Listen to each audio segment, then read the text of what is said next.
des députés qui votent l'abrogation de la réforme des retraites quand ça compte pour du beurre, un psychologue, philosophe, écrivain sioniste, oui ça existe, qui ne voit pas les horreurs d'Israël, les États-Unis qui n'en ont rien à foutre du sort des Palestiniens lors des résolutions de l'ONU, et Rachida Dati qui se fait démonter d'un complément d'enquête pour mensonges et corruption.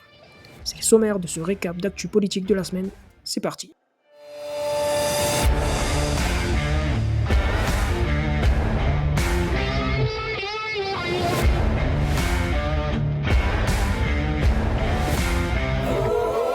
Les députés demandent l'abrogation de la réforme des retraites. Ils ont voté ce matin un texte à portée symbolique demandant le retour de l'âge légal de départ à 62 ans contre 64 aujourd'hui.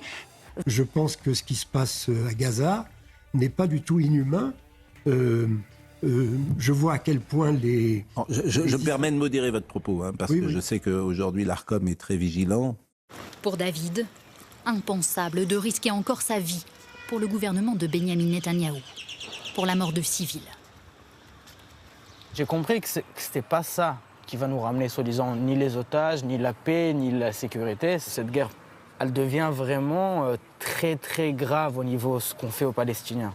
Quelqu'un qui, comme moi, dénonce la barbarie absolue du 7 octobre et qui dénonce aussi, sans être juif, les horreurs qui sont commises à Gaza, vous trouvez que c'est une grave erreur intellectuelle et morale de le dire? Oui, parce que je ne vois pas ces horreurs en question. Je ne les vois pas. Si je regarde la réalité, justement, je vois une armée qui pourrait écraser Gaza en 8 jours et qui met 2 ans à combattre parce qu'elle fait très attention à faire le moins de victimes civiles possible. Donc si on suit la logique de ce psychosociologue philosophe à la mode PHL, Vladimir Poutine est un saint puisqu'il pourrait détruire l'Ukraine en 1 semaine alors qu'il met 3 ans à la combattre en faisant attention à faire le moins de victimes possible. LOL. Et pour éradiquer le Hamas, que le gouvernement israélien poursuit la guerre et multiplie les bombardements, des bombardements qui auraient fait 37 morts aujourd'hui selon les autorités de santé de Gaza. Les États-Unis ont une nouvelle fois empêché le Conseil de sécurité de l'ONU de réclamer un cessez-le-feu et l'accès humanitaire à Gaza. Les Américains dénoncent, je cite, un texte qui sape les efforts diplomatiques pour une trêve. Il a dit hier, le président, que vous n'aviez pas parlé ensemble de la mairie de Paris. Il a d'ailleurs ajouté « vous n'allez pas me croire ». C'est vraiment vrai, il n'y a pas de deal, vous n'en avez pas parlé. Parce que ma nomination comme ministre de la Culture, c'est un enjeu national.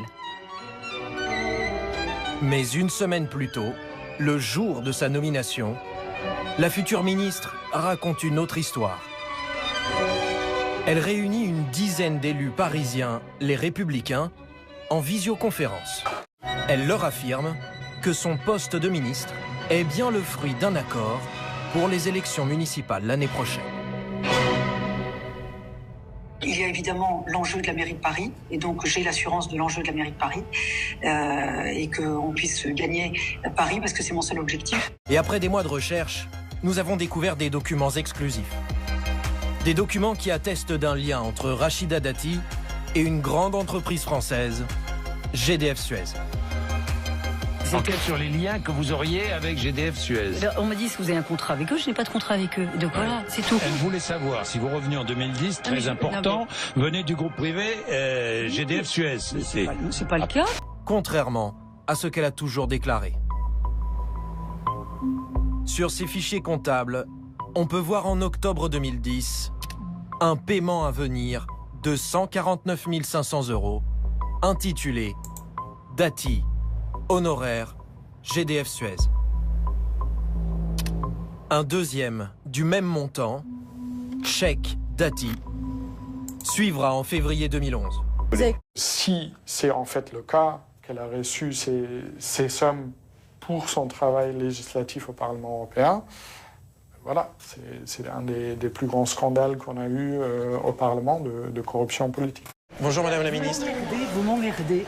Vraiment? Pourquoi? On réalise votre portrait pour France 2? Vous allez réaliser mon portrait ailleurs. Je ne parle pas d'être des voyous. Ah, on est des voyous? Vous êtes des voyous.